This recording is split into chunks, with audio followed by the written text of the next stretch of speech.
him and was with him so much that I thought the way he did. I knew what he liked, what he didn't like. At 79, Priscilla Presley has finally broken her silence about the secret she has carried for over 4 decades, Elvis Presley's last words. For years, fans wondered what the king of rock and roll said before his final moments. Now, Priscilla reveals a truth that is both tender and haunting. He wanted to be remembered as a father, she softly admits. What could those words really mean? Did Elvis know the end was near, or was it a simple message of love? Join us as we uncover the mystery behind his final moments and the love that never faded, the woman behind the legend. At 79 years old, Priscilla Presley carries herself with a kind of grace that time has not been able to erase.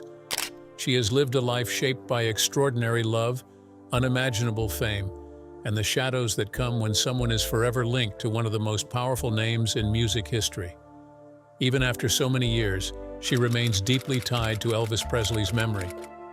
Wherever she goes, his presence seems to follow, not as a weight, but as a thread woven into the fabric of her life.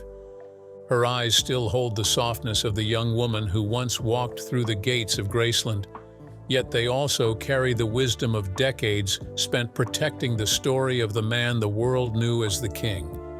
She is not just remembered as the former wife of Elvis. She is an actress, a businesswoman, and above all, a mother who fought to build her own path after his death. After Elvis passed away, Priscilla did not fade into the background as many expected. Instead, she became the steady hand behind his estate, ensuring that Graceland did not crumble into history, but remained a living place where fans could connect with him. She learned how to step out of the shadows, taking roles in television and film, showing that she was not only part of his story, but someone with her own strength. All the while, she devoted herself to raising Lisa Marie, protecting her from the storm of fame that often threatened to sweep her away.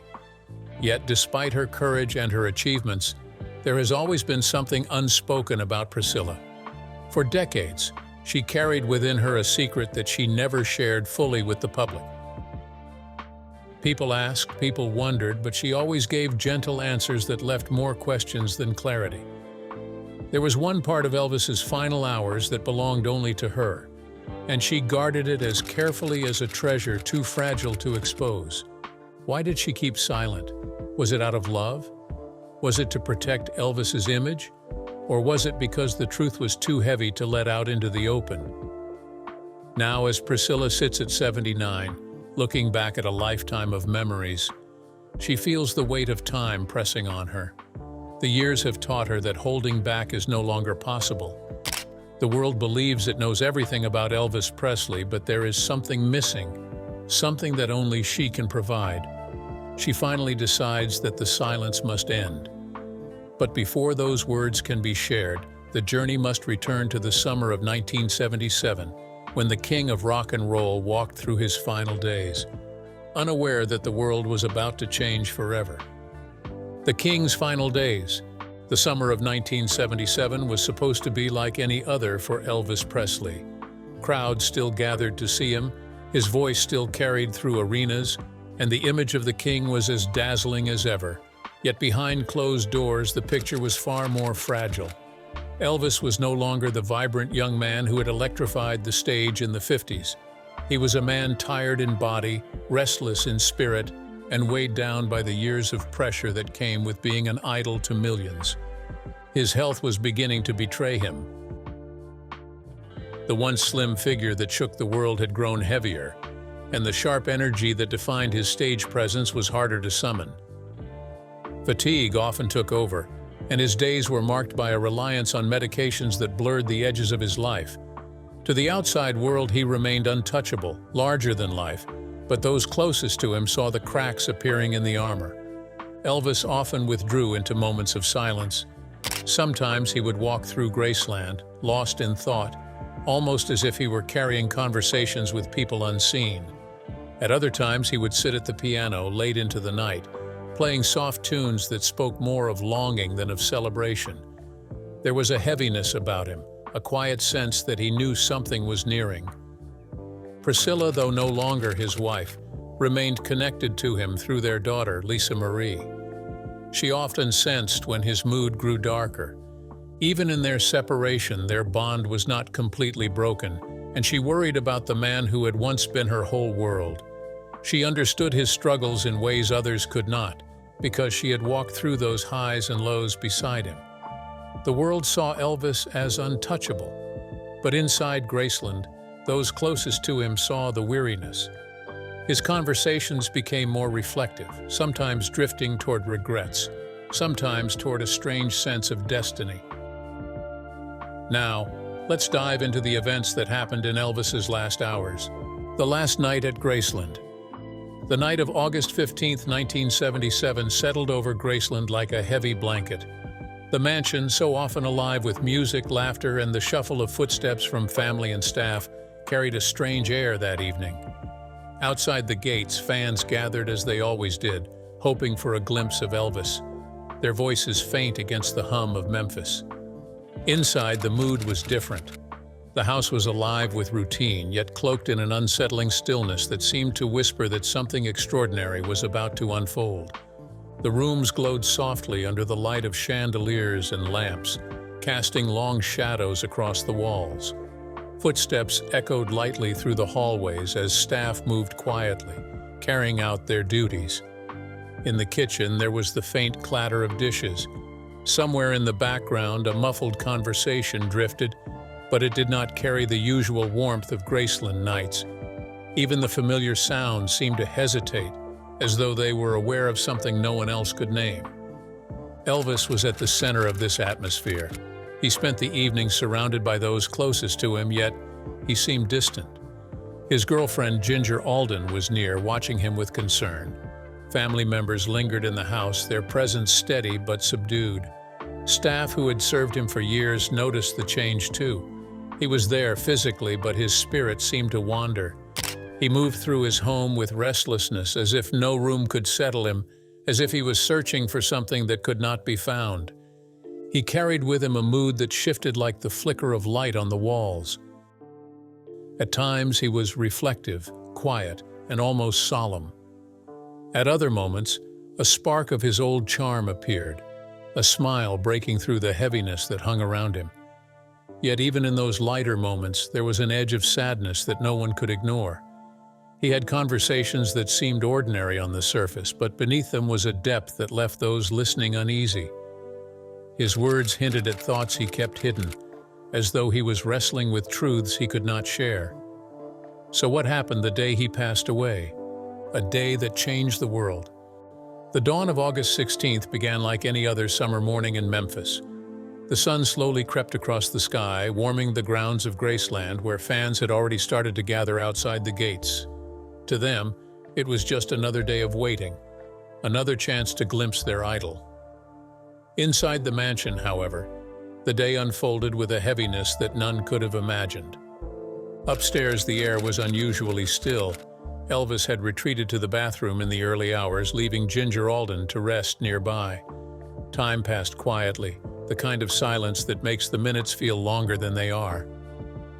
Ginger awoke to a hush that felt wrong, and unease filled her as she realized he had not returned.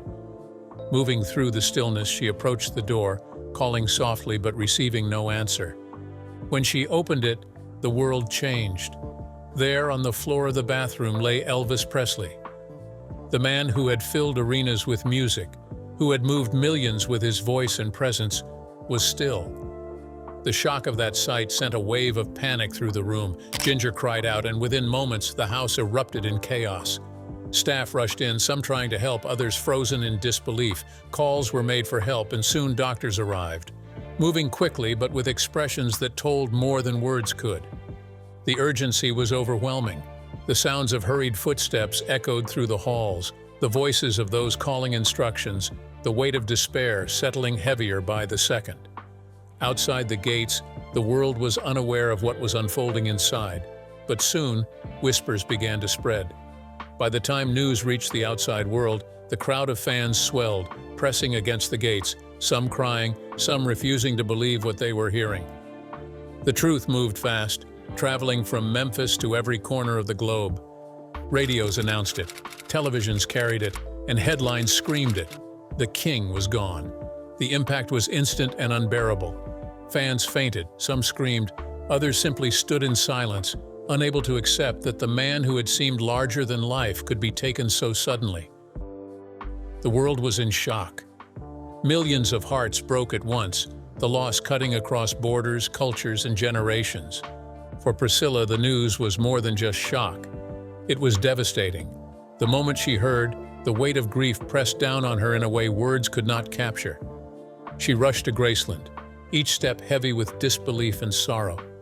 She entered the mansion not as a public figure, but as a woman who had once loved him deeply, as the mother of his child, and as someone who had shared in the most private parts of his life. Inside, she was surrounded by chaos and grief, but her thoughts clung to something deeper. She knew that Elvis had spoken words before his passing that only a few were aware of, words that carried a meaning the world had never heard. Those words stayed locked in her heart, too heavy to share in that moment of loss, but too powerful to be forgotten. The world mourned the king, but for Priscilla, the grief was tangled with a secret that she carried silently. It was a secret that would shape the way she remembered him forever. And so the story moves forward, into the years that followed, when silence wrapped around those last words, and Priscilla held onto them as if they were the last gift Elvis had left behind. Why Priscilla waited so long? After Elvis Presley's death, the world did not simply mourn him for a day.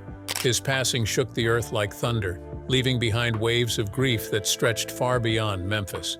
For Priscilla Presley, though, the mourning was not only public but deeply personal. She had lost not just the king of rock and roll, but the man who had once been her closest companion. In the middle of this heartbreak, she carried within her a secret that she chose not to share: his final words. Priscilla never revealed them in those first painful days. Graceland was filled with sorrow. The press was swarming, and fans outside cried as if they had lost a member of their own family.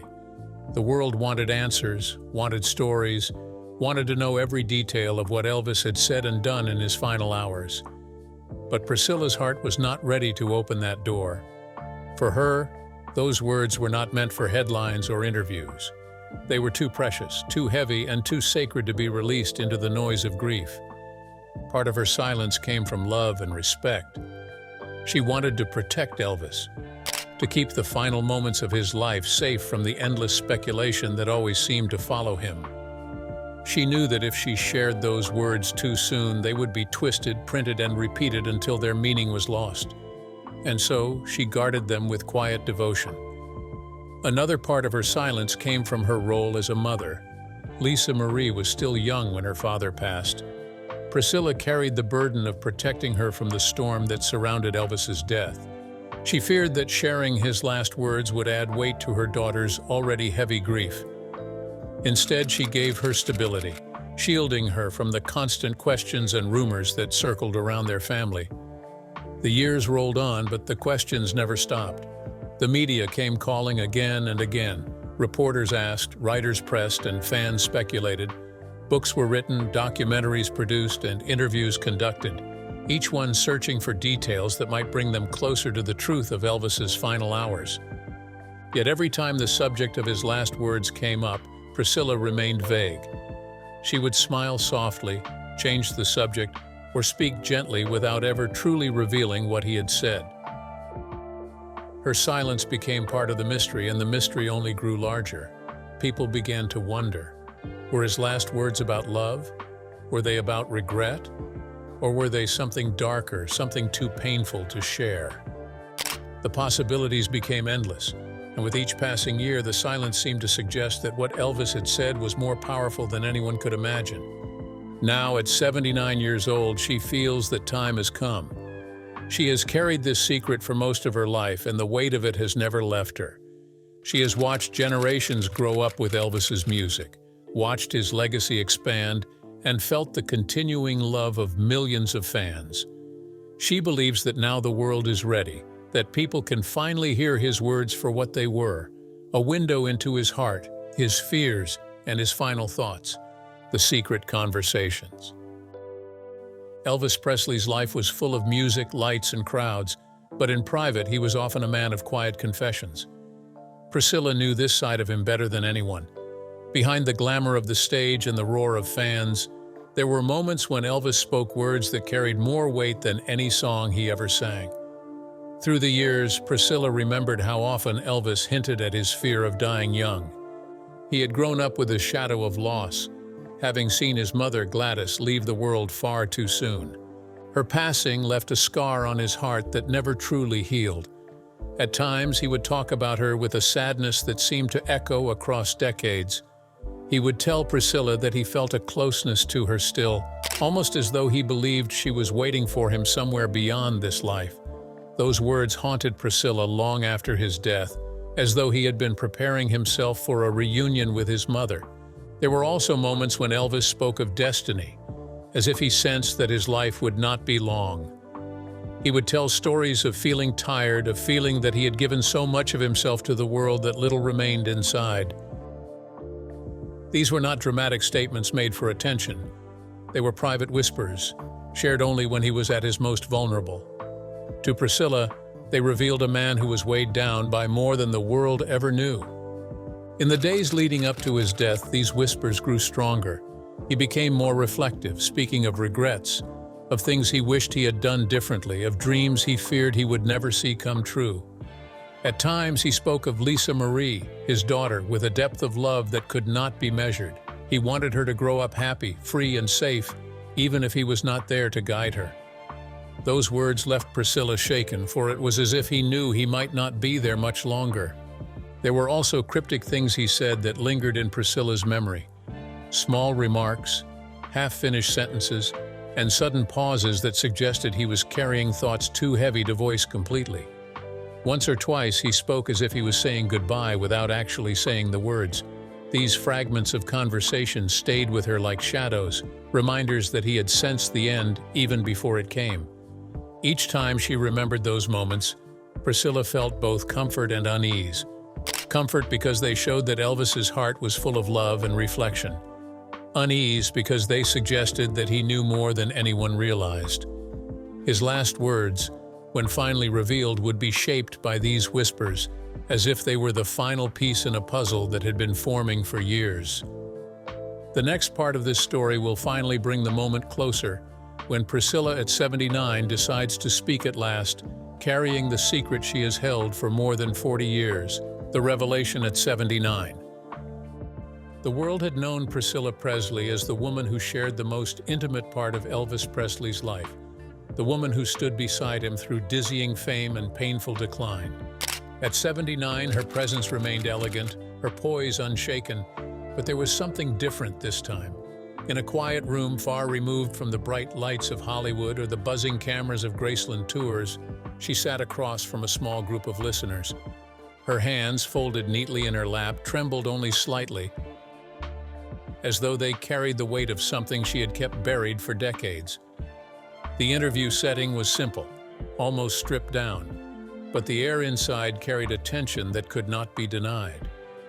Everyone knew what they were waiting for. For more than 4 decades, the question had hung in the air. What did Elvis Presley say before his final moments? And why had Priscilla, who had spoken of so many other chapters of his life, chosen silence on this one?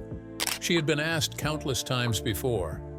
In magazines, on television, in books, and even in whispers from fans who caught her outside events, the same question had chased her. And each time she had sidestepped. She had given vague answers or turned her attention elsewhere. But now, at 79, she had reached the moment when silence no longer felt like protection. It felt like a burden. Her voice was soft when she finally spoke. She did not rush into the memory. Instead, she leaned back as if bracing herself for the storm her words might release. "I remember it so clearly," she said. "That night he was restless. He was not himself. Something about his mood told me he was carrying a thought he could not escape." There was a pause that felt endless. The room around her seemed to lean in closer. She closed her eyes briefly, as though she had gone back to that summer night in Memphis.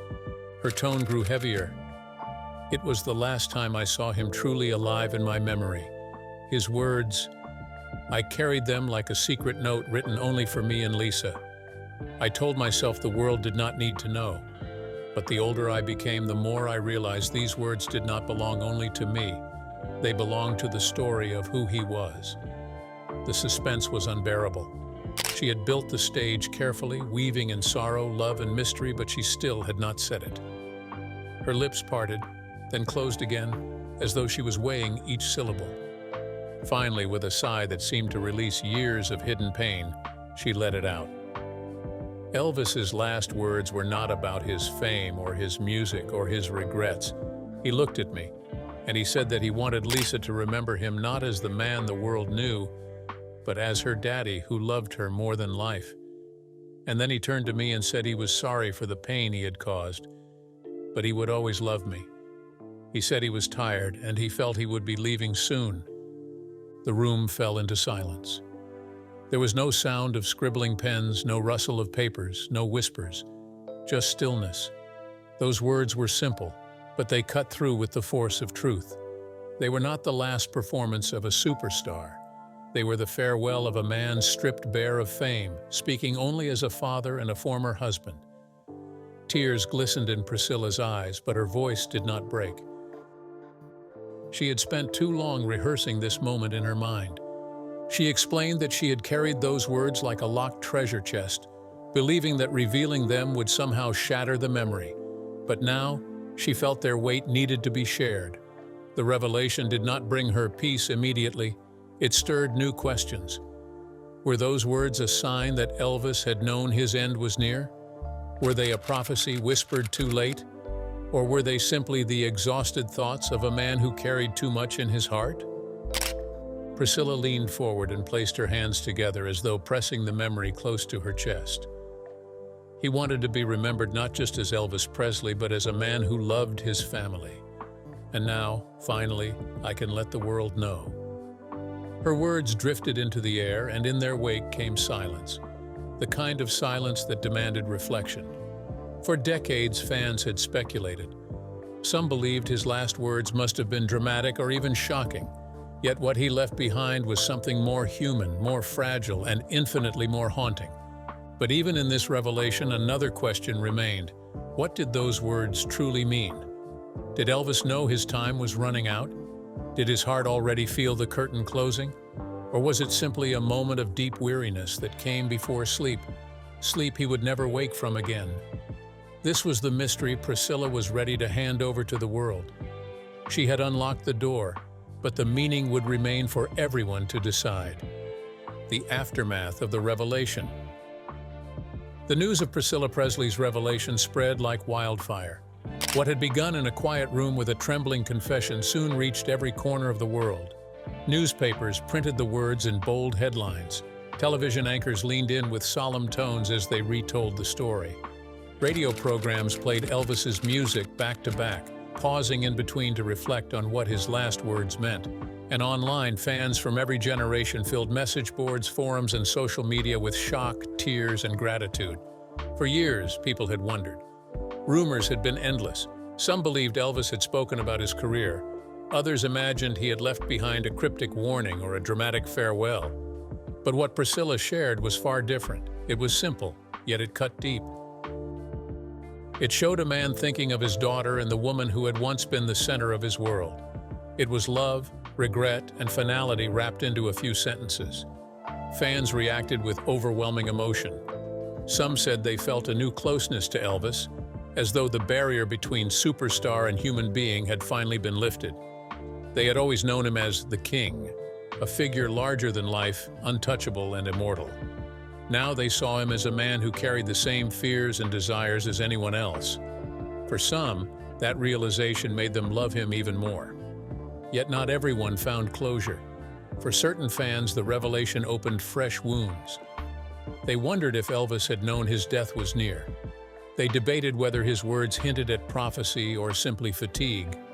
Questions lingered, and some insisted there was still more to the story. If Priscilla had held this secret for over 40 years, what else might she still be keeping locked away? The revelation satisfied many, but also reignited curiosity. Graceland saw an immediate surge in visitors. Pilgrims of music, culture, and memory made their way to the mansion where Elvis had lived and passed away. Standing before the gates, people laid flowers, notes, and photographs, whispering their own goodbyes as though they were finally speaking to Elvis behind the fame. Guides at the estate noticed how visitors lingered longer in the rooms, staring at personal belongings with a newfound reverence. Each piece of furniture, each hallway, each quiet corner now seemed heavier with meaning. For Priscilla, the reaction was overwhelming. She had expected people to care, but she had not expected the sheer depth of their response. Messages poured in, thanking her for her courage. Others asked her questions she could not answer. She remained composed, reminding herself that she had not done this for headlines, but for truth. She wanted Elvis's humanity to be remembered, not just his legend. His legacy shifted in subtle but powerful ways. Music historians now revisited old songs, hearing them differently in light of his final words. Biographers rewrote pages, connecting his confessions to moments in his life. Fans discussed whether his lyrics about love, loss, and longing were glimpses into the very emotions he voiced before his passing. Suddenly, the man who had defined rock and roll was also recognized as a fragile soul who longed for forgiveness and peace. For Priscilla, this was her role, the guardian of Elvis's memory. She had preserved his story for decades, building Graceland into a shrine, shaping his legacy with care, and protecting the parts of him that belonged only to family. By finally sharing his last words, she added another piece to the puzzle, one that reminded the world he was more than a myth. And yet, the mystery of Elvis Presley did not disappear. In fact, the revelation deepened it. His last words sparked new debates, fresh interpretations, and lingering doubts. Was it possible that Elvis had known something no one else did? Could he have felt his life ending before it did? Or were his words simply the tired confession of a man who had given too much of himself to the world? Whatever the truth, the aftermath of the revelation cemented one thing: Elvis Presley would never be forgotten. His music would continue to echo, his image would live on, and now his final words would rest in the hearts of millions. Some fans found comfort, others found questions, but all felt the pull of his humanity in a way they never had before. Priscilla's decision had reshaped the conversation, giving the world a glimpse into a moment that had been kept hidden for too long. In doing so, she gave closure not only to herself, but to the millions who had mourned him for nearly half a century. The mystery of this secret message endures forever. Subscribe, share, and stay tuned for more hidden truths that history tried to silence.